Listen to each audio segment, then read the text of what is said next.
नमस्कार दोस्तों, स्वागत है आपका अपने YouTube चैनल स्वदेश स्टडी पॉइंट पर। यदि आप कक्षा 10 के विद्यार्थी हैं तो ये वीडियो आपके लिए बहुत खास होने वाला है।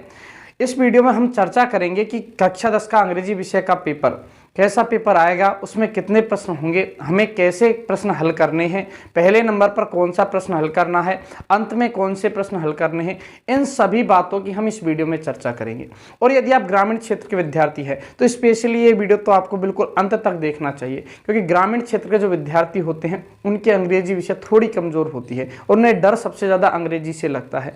तो आपको इस वीडियो को देखने के बाद अंग्रेजी में कोई डर नहीं रहेगा। हम जान जाएंगे इस बात को कि हमें पेपर कैसे हल करना है। तो मैं आपको एक बात बता देता हूं कि इस वर्ष जो हमारे अंग्रेजी विषय में जो प्रश्नों की संख्या होगी वो होगी 25। कुल मिलाकर हमारे 25 प्रश्न हमसे हमारे पेपर में पूछे जाएंगे और इसके लिए जो समय मिलेगा हमें वो मिलेगा 2 घंटे और 45 मिनट का। और ये जो 25 प्रश्न होंगे इनके टोटल अंक होंगे 80। कहने का मतलब 80 मार्क्स का पेपर आएगा हमारा। 80 मार्क्स का पेपर आएगा, 25 क्वेश्चन होंगे और 2 घंटे और 45 मिनट हल करने के लिए हमें मिलेंगे। अब कैसे पहले नंबर पर कौन सा प्रश्न होगा, तो उन बातों की पूरे 25 प्रश्नों तक हम चर्चा कर लेते हैं। तो सबसे जो पहला पार्ट होगा वो होगा रीडिंग वाला पार्ट। कौन सा पार्ट? रीडिंग। अब रीडिंग से मतलब हमारे इसमें 2 अनसीन पेसेज आएंगे। 2 अनसीन पेसेज रहेंगे, मतलब पहले नंबर पर जो हमारे पेपर की शुरुआत होगी वो पेसेज से होगी। और पहले नंबर पर क्वेश्चन नंबर 1 पेसेज रहेगा और इस पेसेज रहेगा ये हमारा 6 मार्क्स का। और दूसरे नंबर पर भी पेसेज रहेगा, लेकिन ये वाला जो पेसेज रहेगा ये रहेगा 9 मार्क्स का। Passage 9 marks. और भैया दोनों पेसेज हमारे अनसीन रहेंगे। कहने का मतलब हमारी पाठ्य पुस्तक से नहीं होंगे दोनों पेसेज।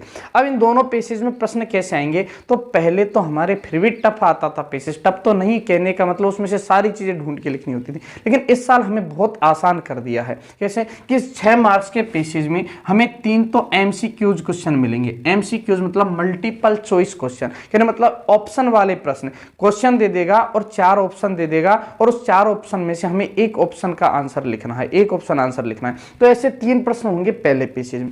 एक प्रश्न होगा इसमें fill in the blanks. Fill in the blanks मतलब एक रिक्त स्थान आएगा।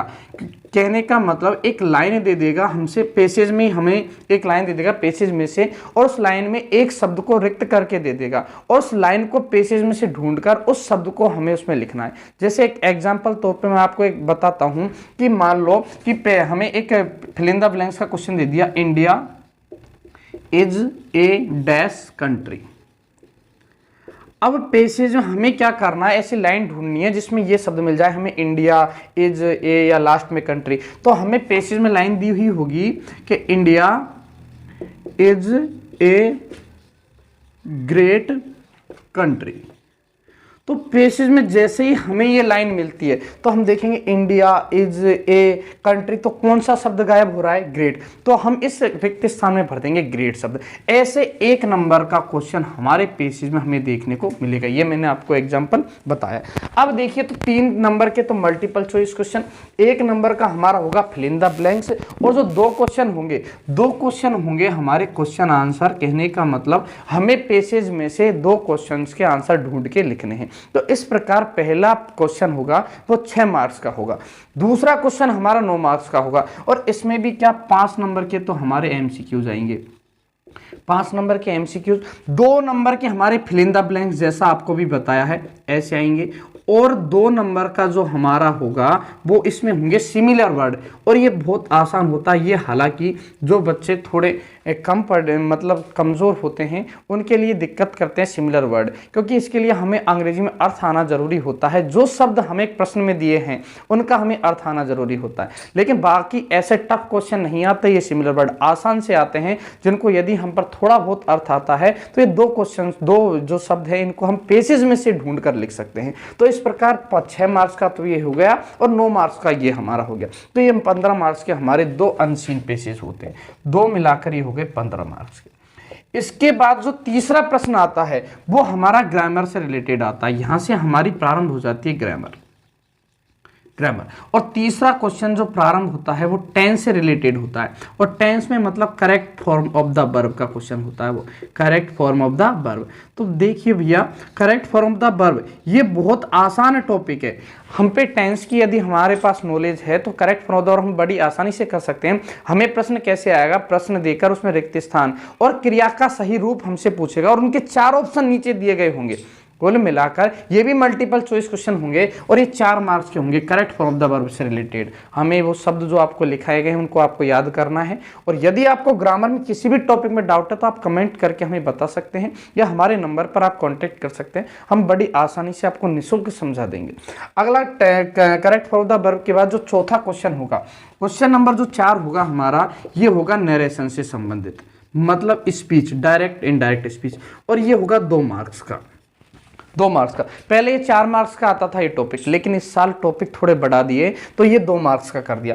इसके बाद जो 5वां क्वेश्चन होगा वो हमारा क्लोज या रिलेटिव प्रोनाउन से रिलेटेड होगा, मतलब हमें 2 क्वेश्चन देगा और एक शब्द दे देगा ब्रैकेट में, और शब्द से उन दोनों लाइनों को, उन दोनों वाक्यों को हमें जोड़कर एक करना, जैसे हु से, हुज से, हुम से, किसी से भी दे सकता है। और 2 देगा रिलेटिव प्रोनाउन, और 2 देगा, और इनमें ये जो मार्क्स के होंगे ये होंगे 2 मार्क्स के, 1-1 मार्क्स के दोनों क्वेश्चन होंगे। जो 6ठे नंबर पर हमारी बात आएगी वो आएगी पैसिव वॉइस, और पैसिव वॉइस को शॉर्ट में लिख देता हूं मैं पीवी, ये भी 2 मार्क्स का होगा। तो 6 क्वेश्चन तक हम पहुंच गए। 7वां जो क्वेश्चन होगा हमारा, 7वां ये क्वेश्चन होगा फ्रेमिंग क्वेश्चन वाला। फ्रेमिंग क्वेश्चन मतलब हमें प्रश्न का निर्माण करना है। फ्रेमिंग क्वेश्चन मतलब किसका निर्माण करना बच्चों, प्रश्न का हमें निर्माण करना है। उत्तर देगा, उस उत्तर से हमें प्रश्न का निर्माण करना है, और ये मात्र 1 मार्क्स का होगा। और इसके बाद जो 8वां क्वेश्चन होगा वो होगा क्वेश्चन टैग।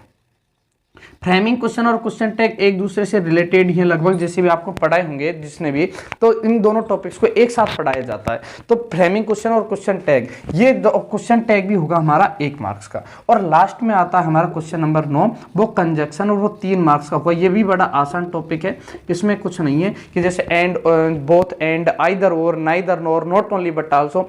इनमें क्या रिक्त स्थान में एक तरफ दे दिया जैसे बट आल्सो, दूसरी तरफ मतलब पीछे की साइड, तो हम समझ जाएंगे आगे क्या भरना है, नॉट ओनली। एक तरफ दे दिया जैसे एंड, तो हम समझ जाएंगे शुरू में भरना है बोथ। जैसे शुरू में दे दिया आइदर, तो हम पीछे समझ जाएंगे और भरना है। तो ऐसे सिंपल से क्वेश्चन हमारे इसमें दिए जाएंगे। तो ये 15 मार्क्स की ग्रामर हो गई, 15 मार्क्स के तो ये पैसेज, और 15 की ये ग्रामर हो गई। 15 की ग्रामर कैसे, 4 का करेक्ट फॉर्म द वर्ब, 2 का नरेशन, 2 का हमारा क्लोज, 2 नंबर का हमारा पैसिव वॉइस, 1 नंबर का फ्रेमिंग क्वेश्चन, 1 का क्वेश्चन टैग, और 3 नंबर के कंजक्शन। तो 15 की ग्रामर और 15 के पैसेज, ऐसे 30 नंबर का हमारा ये मैटर हो गया। इसके बाद जो हमारा 10वां क्वेश्चन आएगा ये हमारी बुक से रिलेटेड होगा। क्वेश्चन नंबर 10 बुक से रिलेटेड जो हमारी 2 बुक है, एक है फर्स्ट फ्लाइट और दूसरी है फुटप्रिंट्स विदाउट फीट। उन दोनों बुकों में जो पहली बुक है फर्स्ट फ्लाइट, इसमें से ये 2 नंबर का क्वेश्चन होगा फर्स्ट फ्लाइट में से, मतलब किताब का क्वेश्चन होगा और उसका हमें आंसर लिखना है। और 2 नंबर का क्वेश्चन होगा, उसमें हमें 3 या 4 लाइन में आंसर लिखना है। 2-3-4 लाइन में, ज़्यादा बड़ा आंसर नहीं लिखना होता, 3 या 4 लाइन में उसका आंसर लिखना है, क्योंकि उसमें दिया है हमें 40 से 50 वर्ड, तो 3-4 लाइन में आराम से 40-50 वर्ड आ जाते हैं। तो फर्स्ट फ्लाइट का 2 नंबर का क्वेश्चन होगा। और 2 नंबर का फिर 11वां क्वेश्चन आएगा, ये भी 2 नंबर का होगा, ये हमारा पोइम में से क्वेश्चन होगा। बुक यही है फर्स्ट फ्लाइट, लेकिन उसकी पोइम है जो हमारी इस वर्ष 8 पोइम हमें पढ़नी है, उसमें से कोई भी एक पोइम में से क्वेश्चन आएगा, तो वो आपको याद करना। अब सारी 8 पोइमों के तो हमें याद कैसे करेंगे, इतने प्रश्न है, तो वो उनके भी मैं इंपॉर्टेंट आपको नोट्स 2-5 दिन बाद अवेलेबल करवा दूंगा, वो आप देख लेना, और उनमें से ही बोर्ड परीक्षा में हमें प्रश्न मिल जाएंगे। वैसे जो हमारे क्वेश्चन आंसर है वो 22 नंबर के मैटर है, और 22 नंबर का मैटर मैं पूरा आपको उपलब्ध करवा दूंगा कि कौन कौन से क्वेश्चन हमें मेनली पढ़ने हैं। वैसे तो आप अब तक पढ़ते आए होंगे, क्योंकि अब एग्जाम लगभग आ गई है, लेकिन फिर भी हम इंपॉर्टेंट क्वेश्चन आपको दे देंगे। तो क्वेश्चन नंबर 11 ये 2 नंबर की पोइम का क्वेश्चन होगा। और जो क्वेश्चन नंबर 12 होगा ये हमारी फर्स्ट फ्लाइट, ये जो हमारी फुटप्रिंट बुक, फर्स्ट फ्लाइट नहीं सॉरी फुटप्रिंट बुक, उसका 2 नंबर का क्वेश्चन होगा। फुटप्रिंट बुक है जिसमें पहला पार्ट है ए ट्रम्प ऑफ सर्जरी, उसका फुटप्रिंट्स का क्वेश्चन होगा 12वां। क्वेश्चन नंबर 13 भी फुटप्रिंट्स बुक का होगा, और क्वेश्चन नंबर 14 भी फुटप्रिंट्स बुक का होगा। और ये तीनों क्वेश्चन 2-2 मार्क्स के होंगे, ये भी 2 मार्क्स का, ये भी 2 मार्क्स का, और ये भी 2 मार्क्स, ये सारे मार्क्स हैं 2-2 मार्क्स के। ये तीनों क्वेश्चन होंगे 12वां, 13वां और 14वां मार्क्स। और ये तीनों क्वेश्चन हमारे फुटप्रिंट्स बुक में से आएंगे, मतलब वो दूसरी वाली बुक है, उसमें से ये तीनों क्वेश्चन आएंगे 2-2 मार्क्स के, 6 मार्क्स का। अब सुनो 14 क्वेश्चन तक की बात हो गई। अब हम बात करते हैं 15वें क्वेश्चन की। 15वां क्वेश्चन हमारा सीन पेसेज होगा। 15 से लेकर 15, 16, 17, 18 यहां तक हमारे पेसेज ही पेसेज आएंगे। 15वां question seen passage, seen passage और सीन पेसेज ये 4 मार्क्स का होगा और ये होगा हमारी फर्स्ट फ्लाइट बुक में से। कौन सी बुक में से? First flight. और जो 16वां क्वेश्चन होगा ये भी हमारा सीन पेसेज होगा, ये भी 4 मार्क्स का होगा, लेकिन ये फुटप्रिंट्स विदाउट फीट बुक में से होगा, फुटप्रिंट्स वाली बुक में से, फुटप्रिंट्स में से होगा। इसके बाद जो 17वां क्वेश्चन होगा ये हमारा पोएम का स्टैंजा होगा। पोएम का क्या? स्टैंजा। पहले क्या होता था कि पोएम के में से रेफरेंस, कॉन्टेक्स्ट और एक्सप्लेनेशन करने होते थे, लेकिन इस साल हमें आसान कर दिया। पोएम की 4 लाइन देगा और उन 4 लाइनों में से 2 क्वेश्चन हमें नीचे दे देगा और उनका हमें आंसर उन 4 लाइनों में से ढूंढ कर लिखना है। तो बहुत आसान है। तो 4 नंबर का पोएम का स्टैंजा और 2 स्टैंजा आएंगे, एक तो ये और एक और 18वें क्वेश्चन पर ये भी पोएम का स्टैंजा होगा, ये भी 4 मार्क्स का होगा। तो कुल मिलाकर हमें ज़्यादा घबराने की जरूरत नहीं है। पोएम में 2 नंबर का क्वेश्चन याद करना है मात्र, जो मैंने आपको अभी बताया था 12वें नंबर पर जो आएगा, 11वें नंबर पर जो आएगा। और उसके बाद पेसेज, सीन पेसेज 2 होंगे और 2 ये पोएम के स्टैंजा होंगे, ये भी पेसेज टाइप होंगे अपने। तो कुल मिलाकर 18 क्वेश्चन तक की बात हो गई। अब मैं बात करता हूँ 19वें क्वेश्चन की। ये तो 18 क्वेश्चन की बात हो गई। क्वेश्चन नंबर जो 19 होगा ये हमारी फर्स्ट फ्लाइट बुक का क्वेश्चन होगा और ये 3 मार्क्स का क्वेश्चन होगा। ये फर्स्ट फ्लाइट बुक का, फर्स्ट फ्लाइट का अभी तक एक क्वेश्चन आया 2 मार्क्स का, जो 12वें क्या कहते हैं अपने 10वें नंबर पर है। 3 नंबर का 2 आएंगे अथवा में, किसमें आएंगे? हमारे अथवा में, और 1 करना होगा इनमें से, जैसे क्वेश्चन 2 आएंगे और 1 करना। 20वें नंबर पर भी फर्स्ट फ्लाइट बुक का होगा, 3 नंबर का आएंगे 2, करना 1 है। और 21वें नंबर पर भी फर्स्ट फ्लाइट का होगा, आएंगे 2, करना 1 है। तो 3-3 मार्क्स के ये तीनों क्वेश्चन होंगे। 19वां, 20वां, 21वां ये 3-3 मार्क्स के होंगे। 3-3-3 मतलब 9 मार्क्स के हमारे फर्स्ट फ्लाइट बुक में से 9 मार्क्स के तो ये बड़े क्वेश्चन, और 2 मार्क्स का ये छोटा क्वेश्चन। तो 11 मार्क्स के फर्स्ट फ्लाइट बुक में से क्वेश्चन है। 2-2-2 6 मार्क्स के तो ये इसमें क्वेश्चन, और 3 मार्क्स का इसमें। अब 22वां जो क्वेश्चन होगा वो फुटप्रिंट्स बुक में से होगा। कौन सी में से होगा? फुटप्रिंट्स में से, और ये भी 3 मार्क्स का होगा। ये भी कितने मार्क्स का होगा? 3 मार्क्स का, और इसमें भी 1 करना, आएंगे 2। तो यहां से जो भी 3 नंबर के हमारे क्वेश्चन आएंगे वो अथवा में आएंगे। जो क्वेश्चन और आंसर 3 नंबर के आएंगे वो अथवा में आएंगे, 1-1 करना उनमें से। तो 3 तो फर्स्ट फ्लाइट बुक में से आएंगे और फुटप्रिंट्स में से 1 आएगा, मतलब आएंगे तो 2 लेकिन करना कितना है हमें? 1। तो ये यहाँ तक के क्वेश्चन आंसर्स की बात हो गई। यहाँ तक हमारे क्वेश्चन आंसर आएंगे। और देखिए 22 नंबर का क्वेश्चन आंसर हो चुके हैं। कैसे? फर्स्ट फ्लाइट का 2 नंबर का, पोएम का 2, 2 और 2 4। इसके बाद फुटप्रिंट्स के 3-3 2-2 मार्क्स के, 6 और 4 कितने हो गए? 10। इसके बाद 3-3 मार्क्स के ये 10 और 3 13, 13 और 3 16, 16 और 3 19, और 3 मार्क्स का फुटप्रिंट्स का। तो 19 और 3 22 नंबर के क्वेश्चन और आंसर हो गए। अब देखिए इसके बाद जैसे 22 क्वेश्चन, अब हमारे 25 क्वेश्चन आएंगे। 3 क्वेश्चन और बचे, वो हमारी कंपोजिशन से रिलेटेड होंगे। कैसे कि उनके लिए मैं आपको बता देता हूं। जैसे जो 23वां क्वेश्चन होगा, यहां लिख देता हूं, क्वेश्चन नंबर 23, यह हमारा लेटर और ईमेल से रिलेटेड आएगा। या तो कहने का मतलब दोनों चीज अथवा में आएंगी। एक चीज हमें करनी है, या तो आप लेटर कीजिए या आप ईमेल कीजिए, और ये 4 मार्क्स का होगा। अब क्या कि कई बार क्या होता है, हमें दोनों ही लेटर दे देता है, ईमेल नहीं देता। तो ये बात फिक्स है कि लेटर तो हमारे जरूर आएगा, और लेटर फॉर्मल और इनफॉर्मल 2 तरीके के होते हैं। तो हमें दोनों अच्छे से आने चाहिए। कुल मिलाकर उनका प्रारूप हम पे आना चाहिए। यदि आप पर लेटर का प्रारूप आता है तो आप अच्छे से उसको लेटर को आप बना सकते हो, उनमें रटना हमें नहीं होता, प्रारूप अच्छे से आना चाहिए। जो क्वेश्चन नंबर 24 होगा ये हमारी स्टोरी होगी। स्टोरी की आउटलाइंस हमें दी जाएगी, उनमें ज्यादा दिमाग लगाना कतई बिल्कुल घबराने की जरूरत नहीं है। आउटलाइंस हमें बनाना आपको सिखाया होगा, नहीं सिखाया तो आप हमें बता सकते हैं। स्टोरी आएगी और ये भी 2 होंगी और हमें 1 करनी है। और 25वां जो क्वेश्चन होगा लास्ट, ये पैराग्राफ आएगा और ये भी 2 पैराग्राफ होंगे और हमें 1 पैराग्राफ करना, ये भी 4 मार्क्स का आएगा। तो इस प्रकार 25 प्रश्न हमारे बहुत सीधे से अंग्रेजी में आएंगे। अब काफी बच्चों के मन में प्रश्न होता है कि सबसे पहले क्या हम पेसेज हल करें, क्योंकि ज़्यादातर बच्चे जाकर क्या करते हैं? पेसेज हल करते हैं। लेकिन हमें परीक्षा में पेसेज हल नहीं करना। तो क्या करना है? सबसे पहले जो आपका पार्ट मजबूत है, यदि आपका ग्रामर मजबूत है तो सबसे पहले आप ग्रामर कीजिए, यदि आप पर अच्छे से आती है। यदि आपके क्वेश्चन आंसर अच्छे से आपको याद है तो क्वेश्चन आंसर कीजिए। और मैं तो आपको यह सुझाव दूंगा कि आप सबसे पहले, यदि आप पर उस पेपर में क्वेश्चन आंसर आते हैं तो आप क्वेश्चन आंसर सबसे पहले कीजिए, उसके बाद आप कंपोजिशन कीजिए, उसके बाद ग्रामर कीजिए, और पेसेज हमें बिल्कुल लास्ट में करने हैं।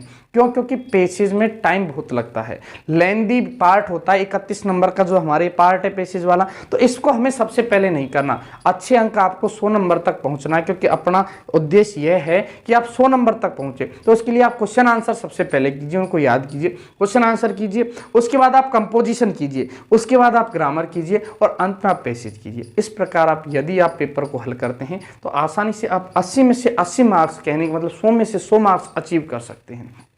अब देखिए पूरा 80 नंबर का मैटर हो गया, 15 की रीडिंग, 15 की ग्रामर, 30 22 नंबर के हमारे क्वेश्चन आंसर, 30 और 22 हो गए हमारे 52। 52 के बाद हमारा ये जो पेसेज है, seen passage, 2 seen passage 8 number के, 52 और 8 60, 2 पोएम के स्टेंजा ये 4 नंबर के, 60 और 8 68, और 12 नंबर की हमारी कंपोजिशन मतलब लेटर, स्टोरी और पैराग्राफ। तो 68 और 12 80 नंबर का ये पूरा मैटर हो गया। अब यदि आपको फिर भी इनमें से किसी टॉपिक में डाउट हो तो आप हमें कमेंट करके बता सकते हैं, या हमारे नंबर पर आप कॉन्टैक्ट कर सकते हैं। लेकिन आपको इस तरीके से इन सारी चीज़ों को ध्यान रख के और तैयारी करनी है, अच्छे से पढ़ना है और अच्छे से आपको अच्छे से अच्छे अंक बोर्ड परीक्षाओं में लाने। ओके, धन्यवाद।